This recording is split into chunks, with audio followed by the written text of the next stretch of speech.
ഹെരോദസ് ജനങ്ങളെ ഭയപ്പെട്ടു.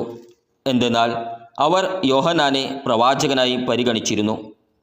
ഹെരോദസിൻ്റെ ജന്മദിനത്തിൽ ഹെരോദിയായുടെ പുത്രി രാജസദസ്സിൽ നൃത്തം ചെയ്ത് അവനെ സന്തോഷിപ്പിച്ചു. തന്മൂലം അവൾ ചോദിക്കുന്നതെന്തും നൽകാമെന്ന് രാജാവ് അവളോട് ആണയിട്ടു വാഗ്ദാനം ചെയ്തു. അവൾ അമ്മയുടെ നിർദ്ദേശമനുസരിച്ച് പറഞ്ഞു, സ്നാപക യോഹന്നാൻ്റെ ശിരസ് ഒരു തളികയിൽ വെച്ച് എനിക്ക് തരുക.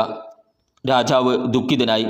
എങ്കിലും തൻ്റെ ശപഥത്തെയും അതിഥികളെയും പരിഗണിച്ച് അത് അവൾക്ക് നൽകാൻ അവൻ ആജ്ഞാപിച്ചു. അവൻ കാരാഗൃഹത്തിൽ ആളയച്ച് യോഹന്നാൻ്റെ തല വെട്ടിയെടുത്തു. അത് ഒരു തളികയിൽ വെച്ച് പെൺകുട്ടിക്ക് നൽകി. അവൾ അത് അമ്മയുടെ അടുത്തേക്ക് കൊണ്ടുപോയി. അവൻ്റെ ശിഷ്യർ ചെന്ന് മൃതശരീരമെടുത്ത് സംസ്കരിച്ചു.